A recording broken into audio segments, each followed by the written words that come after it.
some words called inferential and descriptive statistics, okay? So what's A? By the year 2017, 250 million Americans will be enrolled in some form of an HMO. Is that descriptive or inferential?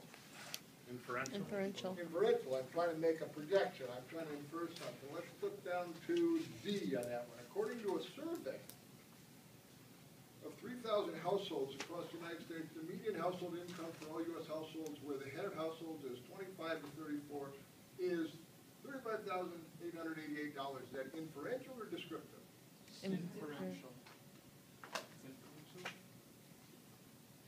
What's the argument for inferential? The inference you're making is, well, you take a sample of 3,000 households and then try to determine what the median household income is for everyone, but you don't have the data for everyone.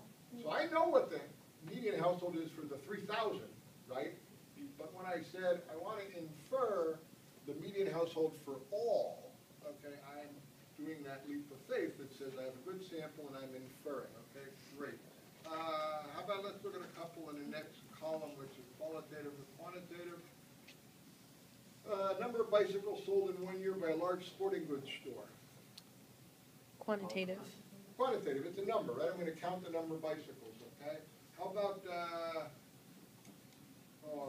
G is cheating, model numbers of flat screen television. Qualitative. Qualitative, right? It's got numbers in it, but in fact it's categorized them as a particular model, right? Colors of a baseball cap in a store. Qualitative. Qualitative, right? Okay, so let's get a little bit more sophisticated. Let's look down at the next one, which is nominal, ordinal, interval, or ratio. Remember we talked about that last time? Nominal is just pure categories. Ratio is the most sophisticated, where zero has meaning.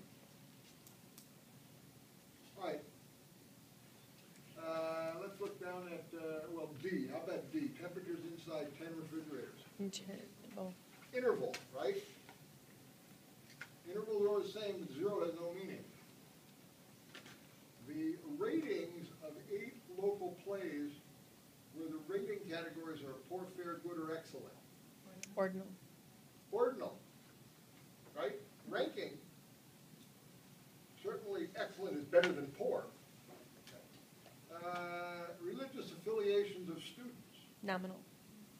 Nominal, everybody okay? Nominal? Okay.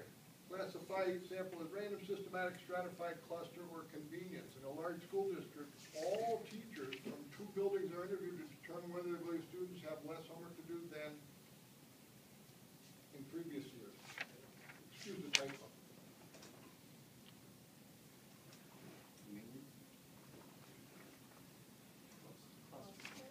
Cluster. I hear 2 people say cluster. What do the rest of you think?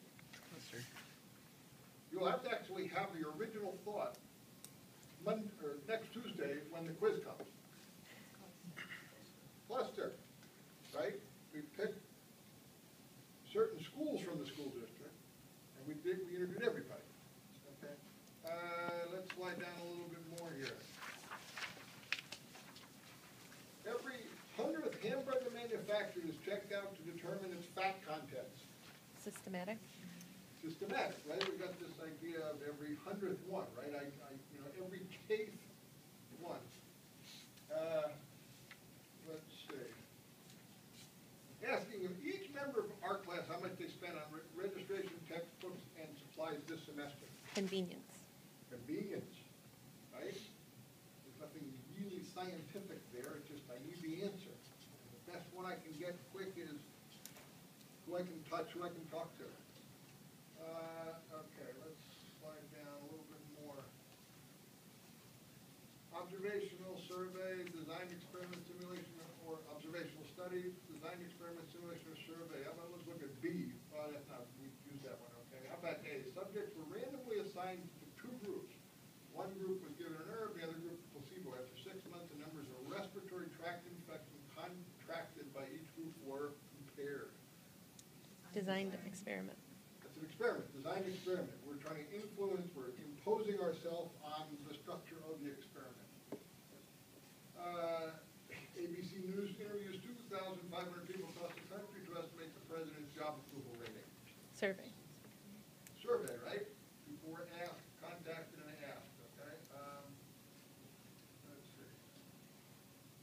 research F, researchers use computer models to study the effect of adding lanes to an existing roadway. Simulation. Simulation, right? We can't do that, it's too expensive, so simulation. Okay. All right, so next time, here's what you really need to know. There is a quiz, and I want you to make sure that next time, and I will show you your lesson materials, lesson 3, we're going to start working with numbers. So bring this worksheet right here. It says worksheet, constructing a frequency table, lesson 3. So bring that worksheet, and of course you can download any of the slides that I might use, but make sure you bring the worksheet next time too, okay? Which will be, I know, all the way to next Tuesday. Try to remember some of the stuff we talked about this week for next Tuesday, because the first thing that will happen is there'll be a quiz. Quiz is going to be the first 15 or so minutes of the class, okay? So the quiz will happen immediately. Have a good weekend.